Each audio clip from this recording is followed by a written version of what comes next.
Vamos começar a falar dos nossos panetones, que eu acho que é o interesse de muita gente. Muitos alunos me pedem receitas de panetone. E aí a gente sempre discute porque eu não sou muito fã de panetone. Esses panetones que vêm de supermercado, padaria, algumas padarias, né? Eu não sou muito fã porque eu não gosto muito da essência, me incomoda bastante essa essência artificial. Então, a partir disso, eu comecei a pensar em possibilidades diferentes de panetone. E aí foi então que me surgiu umas receitas que eu fui testando e fui vendo, poxa, assim fica tão melhor, a gente sente um sabor, um aroma bem melhor nessa massa. Eu não sei vocês, me digam aí se todos gostam desses panetones de supermercado, esses panetones industrializados. Eu não sou muito fã. Então, partindo desse meu não gostar, eu comecei a fazer. Então, a gente vai discutir um pouquinho sobre a receita de panetone. Primeiro, falar um pouquinho da história, né, do panetone. O panetone que surgiu em média por 1400, 1500, início de 1500 depois de Cristo. E é um pão que ele é servido como uma sobremesa. A gente não tem aqui no Brasil muita cultura de comer pão como sobremesa. O panetone, ele é uma sobremesa, como outros pães também são. Pães doces são servidos como sobremesa. Pra gente é um lanche, né? E aí dizem que foi um rapaz, né, da cozinha que tinha uma massa e ele pegou as sobras de frutas, sobras de várias coisas e criou esse panetone e que ficou logo de início chamado como pão do Tony. Aí panetone, panetone. Aí foi até ficar panetone, mas existem outras historinhas, mas basicamente foi isso, foi como uma alternativa de sobras e aí ele fez essa sobremesa numa noite de Natal. Quando você vai pesquisar sobre receitas de panetone, você vê várias, das mais simples às mais complexas, usando aditivo, outras nem tanto. E aí, com essa gama de possibilidades de receita, a gente quer chegar em uma que seja ao nosso gosto. O panetone, basicamente, ele vai ter trigo, ele vai ser uma massa bem amanteigada, é uma massa muito pegajosa, né, justamente porque leva bastante ovos, leva bastante manteiga. E aí eu recomendo para vocês que forem fazer o panetone na mão, né, que não tiverem masseira, não tiverem uma batedeira, porque você pode fazer na batedeira, que você faça com água bem gelada, em qualquer situação, tanto na mão ou na masseira, com água bem gelada. Quando eu falo bem gelada, pegue uma quantidade de água e coloque em gelo, para que o panetone de vocês possam sovar e chegar a uma elasticidade boa. Porque eu não sei vocês, mas às vezes já vi alguns panetones artesanais que eles ficam duros, ficam pesados. Isso vem de uma sova insuficiente e aí fica um panetone sem aquele atrativo, porque o panetone ele é aerado, ele é saboroso. Então, para ele ficar com essa característica, você vai ter que trabalhar bem a massa.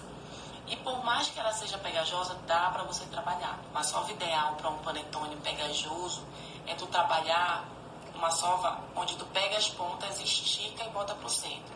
Estica e bota pro centro. E tu vai trabalhando. Porque se tu ficar sovando, tem umas sovas que são assim, ó, com punho. A gente vai... Essa sova não é muito ideal pro panetone. O ideal é a ponta dos dedos, estica e bota pro centro. Estica e bota pro centro. Por que essa sova?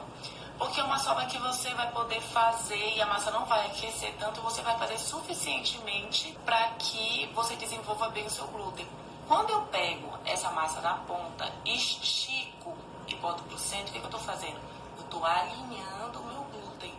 Porque o objetivo do glúten desenvolvido é justamente aí parte desse alinhamento da cadeia, o alinhamento das duas proteínas que constituem o glúten, que é a gliadina e a glutenina. Eu alinhei esse glúten, eu estou com ele bem desenvolvido, ele vai suportar uma boa fermentação, então ele cresce suficientemente. Então você tem que trabalhar bem essa sova. E por que água muito gelada, Andréia? Água com gelo. Às vezes tem alguns padeiros que ainda colocam até pedacinhos de gelo, que é para, por exemplo, na tua batedeira tu pode colocar uns pedacinhos de gelo, quebra ele bem e coloca no momento da batida, que na rotação ela aquece e isso perde um pouco a qualidade do glúten, tá? Então tu coloca essa água extremamente gelada. André, eu moro numa região muito fria, eu faço com água gelada? Faz porque aí ele vai fermentar lentamente, ainda tem mais esse interferente. Quando você faz uma massa com água morna ou água em temperatura ambiente, ele rápido fermenta. E se ele rápido fermenta, ele vai agregar pouco sabor, pouco aroma. A fermentação, a gente tem que pensar assim: o que dá aroma, o que dá sabor na minha massa? O tempo de fermentação. Então, se eu faço com uma água gelada, ele vai fermentar lentamente, vai fermentando, fermentando, fermentando. E isso vai agregar muito mais sabor. Agora, se ele faz aquele boom, tu vai sentir até o gosto do fermento no teu panetone, tá? Então, primeiro, uma sova criteriosa, uma sova utilizando principalmente a ponta dos dedos, se for manual. Se for na maceira, utilizar água bem gelada e até uns pedacinhos de gelo. 2. A água gelada, ela vai te ajudar a fermentar lentamente o teu pão. Então, isso vai agregar muito mais sabor. Lembre que é uma massa que vai ter frutas. Então, assim, se tem frutas, a fermentação vai também trabalhar o sabor dessas frutas da massa. Vai levar muito mais dessas frutas para a massa. Então, vai ficar uma massa muito mais saborosa. Depois desse ponto, vamos para os ingredientes, né? Eu já sei que o meu processo ele vai ter que ser um processo criterioso para que eu alcance um bom glúten e uma boa fermentação. Agora, pensando nos ingredientes, eu falo que existem 2 objetivos. Primeiro objetivo, vou fazer um panetone para mim. No dia de Natal, eu quero ter um panetone diferente, nós vamos consumir e pronto. 2, eu quero fazer panetone para vender, Andréia. Então, assim, eu vou ter que segurar a estabilidade desse meu produto. Eu vou ter que ter um produto que aguente o tempo de prateleira por mais tempo. Então, o que eu vou fazer? O que eu vou fazer com esse meu produto? Eu vou ter que utilizar uma quantidade de aditivos, por exemplo. Eu vou ter que utilizar porque o meu objetivo não é o meu consumo. O meu objetivo é comercializar. André, eu não quero pôr aditivos.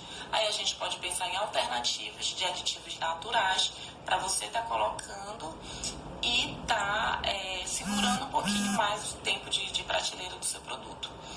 Um dos aditivos que vocês podem ver aí em algumas receitas é o uso de lecitina de soja, glucose de milho, também se utiliza em panetone. O objetivo desses 2, eles ajudam na conservação do produto e eles ajudam na aeração da massa, fazer com que a massa alcance um volume melhor, um volume maior também, falando em termos de rendimento. E a glucose, por exemplo, ela ajuda no poder de adoçar a massa. Então, a glucose você pode comprar a glucose em potinhos, né? Ela é feita à base de amido de milho, mas o principal ingrediente é o açúcar. Aí pega através de aquecimento e alguns produtos químicos que se fazem esse aditivo. Mas algumas pessoas substituem essa glucose por a sua própria calda. Faz uma calda, né? Uma calda assim, aquelas que ficam não muito grossa, mas também não muito fina. Ela fica fluida, mesmo em temperatura ambiente, ela se mantém fluida. Tu pode fazer essa calda até utilizando um pouco de ácido, vinagre, né? Dá pra pôr. E aí tu substitui a glucose pela tua calda. Porque aí ela vai ajudar no poder de adoçar e ela vai ajudar a massa a não cristalizar os açúcares, ela vai ajudar a massa a ficar com um volume mais acentuado devido à presença desses açúcares. Então, tu pode substituir e ela segura mais a umidade. E se ela segura a umidade no panetone, essa calda que eu faço, se ela segura, ela vai manter o meu panetone por mais tempo, mais molhadinho. Sabe aquele panetone que tu corta e ele fica esfarelando? É justamente porque tu não trabalhou a umidade dele. Eu tenho que segurar essa umidade no objetivo dele manter essa qualidade por mais tempo. E aí tu fazendo essa calda, substituindo a glucose, quem quiser comprar glucose, só tenha cuidado na quantidade que você vai utilizar. Geralmente no rótulo ele estabelece a quantidade ideal para esses aditivos, então não tem erro. Olha, os melhoradores a cada 50 quilos, 100 gramas de melhorador. Então ele especifica no rótulo, então prestem atenção nisso. Se quiser fazer a calda para substituir a glucose, pode fazer também, já ajuda bastante. A lecitina de soja, ela vai ajudar, porque a lecitina, ela funciona com um emulsificante. O que ele vai fazer? O emulsificante, ele agarra uma molécula lipídica e ele agarra uma molécula hídrica, né? Uma molécula que tem a capacidade uma capacidade polar e apolar. O que quer dizer isso? Ele pode fazer a ponte entre a água e a gordura da minha receita. E aí ele segura a gordura na massa, fazendo com que a minha massa também não fique seca. E além disso, como ele segura a água também, ele não deixa essa água ficar disponível a reações como o mofo que desenvolve no meu produto, como outros micro-organismos que possam causar alguma interferência de contaminação e até mesmo a questão do ressecamento da massa. Então ele ajuda também a segurar essa umidade, essa característica do panetone ser fofinho, tá?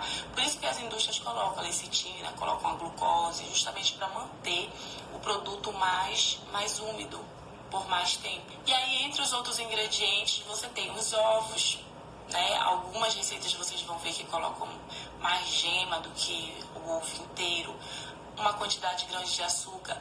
André, eu quero colocar frutas. Quanto de frutas? Em média, 40% em cima da farinha. Então, por exemplo, para um quilo, eu posso colocar de 300 a 400 gramas de frutas, para ficar uma quantidade acentuada, né? Não, eu quero um sabor mais suave, então coloca 20%, 25% de frutas na tua massa. Então, a farinha vai ser a tua base e o cálculo dessas frutas vai ser baseado nessa farinha. Agora vamos para inovações, panetones. Se vocês fizerem busca, vocês vão ver que algumas pessoas têm umas ideias bem legais, assim, com outros sabores de panetone. Eu já vi gente com ovo maltine, deixa eu lembrar o que eu já vi. O chocolate, o panetone de chocolate mesmo. Eu achei bem interessante esse de chocolate. Mas quando eu falo inovação, né, eu falo assim naquele desafio de você fazer o seu mesmo, sabe? Eu vejo assim, por exemplo, o uso da essência de panetone, ele industrialmente é o sabor do panetone. Mas, André, eu não quero fazer o que eu substituo essa essência. Você vai pegar a laranja e vai tirar aquela raspinha verde, não pegando a parte branca, porque se você colocar a parte branca, ela amarga, e aí o seu panetone vai ficar amargo. Então você raspa superficialmente só aquela parte amarelinha, aquela parte verdinha da laranja e do limão. Faz um mix entre essas duas frutas cítricas e acrescenta na tua massa. Tu vais ver que vai ficar um sabor bem acentuado. E não tem, mas aí não volatiza, não perde. Não perde. Tu sentes. E aí tu vai colocar, tipo assim, para 500 gramas, tu coloca um limão e uma laranja. A raspa dessas duas frutas é o suficiente. Quer dar uma segurança maior para a umidade não interferir? Dá uma secada nele no forno, nessa essência. Bota para desidratar só um pouquinho para te poder acrescentar, porque ele vai intensificar mais o sabor e vai entrar como um produto seco na tua massa, então não interfere. Apesar de que a quantidade é tão pequena que não vai interferir tanto, mas tu pode também desidratar. E aí, pensando nesse sabor cítrico, né, de laranja e limão, por que não colocar gotas de chocolate com uma massa com gosto de laranja? Né? Fica assim um sabor surpreendente. Né? As gotas de chocolate, elas têm que ser forneáveis. Não pode ser um chocolate qualquer, porque senão esse chocolate ele derrete, ele influencia no assamento do pão. Então ele vai todo pro fundo e o teu panetone vai ficar assim com aspecto de cru. Então não é legal. Tem que ser chocolate mesmo forneável. Outro ponto, tu podes desidratar também as tuas frutas. Né? Por exemplo, vamos pensar num panetone de banana com canela. Quem gosta de banana e canela, levante a mão. Eu amo banana, essa combinação banana e canela. Como tu vais colocar a banana no teu panetone? Tu vais trabalhar uma desidratação dessa banana, que tu pode desidratar no teu próprio forno. Tu vais pegar a tua banana, partir ela ao meio, tá? Não é cortar em fatias, é no comprimento dela. E aí tu vais cortar no comprimento e vai colocar elas numa gradezinha. Tu pode até colocar uma gradezinha e colocar embaixo uma forma. Coloca a forma, coloca a grade em cima e coloca as tuas bananinhas. Ou então no papel manteiga. E aí tu vais desidratar essa banana no ponto assim mais ou menos, se o teu forno tiver 100 graus, é o ideal, tá? Porque senão ela desidrata muito rápido, aí não fica muito legal. Tu vai desidratar a banana ou tu vais comprar a banana desidratada que a gente encontra também no supermercado, que a gente chama de banana passa, né? Eu desidratei a minha. E assim, eu amei. Amei porque ficou do jeito que eu queria. Eu não queria ela muito dura nem muito mole. Então eu cheguei ao ponto de como eu queria. Então como eu fiz? Cortei, coloquei no forno e aí eu fui observando. Ela foi ficando escurinha. Gente, em cima dela fica um açúcar maravilhoso. Então você vai ter aqueles pedacinhos de banana. Bom dia, Érica. Você vai ter aquele bom dia de banana. Você vai ter aquela banana bem docinha no seu panetone. E aí na massa, para 500 gramas mais ou menos, você pode colocar uma e meia colher de canela e continuar. Isso no final, gente. Depois que tu desenvolve o glúten, esse ponto é importante também. Quando eu vou colocar minha uva passas, quando eu vou colocar esses outros ingredientes no meu panetone, quando tu já desenvolveu o glúten, tu já finalizou esse processo, tu vai só incorporar esses ingredientes sem estar sovando muito, só para incorporar. Então, nesse momento, tu coloca a canela, coloca a tua... Não pode pôr muita canela, porque senão tu interfere na fermentação, tá? Por isso que eu recomendo de uma e meia, no máximo, a quantidade de canela. E aí tu vais colocar esses dois ingredientes na tua massa, vai modelar na forminha. Às vezes a pessoa tem a dúvida, Andréia, quanto eu coloco na minha forma para o meu panetone não ficar muito grande e também não ficar muito pequeno. Geralmente a gente recomenda que coloque a metade de massa. Então eu tenho uma forma, né, eu vou colocar a minha quantidade de massa só até a metade, porque ele vai crescer suficientemente para ficar só aquela cabecinha do panetone para fora. Ele não deformar muito, não ficar igual um cogumelo. Então, já falamos dos sabores de laranja com chocolate, banana com canela. Temos também a possibilidade de fazer um panetone de churros, que também fica assim, magnífico. E aí, como eu vou colocar? Eu recomendo que vocês coloquem uma quantidade de doce de leite, tipo em gotas. Tu pode pegar um saquinho de confeiteiro e pingar na massa antes de fechar ela, antes de fechar o panetone. E a canela, primeiro tu vais colocar a canela, aí vai fazer a incorporação. E aí antes de tu fechar o teu panetone, a modelagem, tu vai colocar pingos suficiente na tua massa para dar um sabor do doce de leite. Quem mora em Belém do Pará tem uma dificuldade muito grande com farinhas de trigo. Tem duas farinhas que eu venho trabalhando bastante. Nós fizemos um brioche que ficou maravilhoso. A massa do brioche é um pouco similar à massa do panetone, sendo que a do panetone ainda é mais hidratada, ainda é mais pegajosa ainda. E aí nós utilizamos a farinha suprema. E tipo assim, é uma farinha que não vende em supermercado, mas vende numa loja aqui em Belém, que é uma loja destinada só a padarias, confeitarias. E aí o resultado foi muito bom, ficou aquele aspecto de desfiando, não ficou com aspecto de bolo, né, que fica só os furinhos. Base da massa, e vocês podem trabalhar os recheios mais variados possíveis. Na minha bio, ou seja, vocês vão lá no meu Instagram, naquela descrição que tem a minha profissão, tudo tem um link, que é um link do G1, que é onde eu trabalhei uma receita de panetone trufado de chocolate regional com cupuaçu e castanha.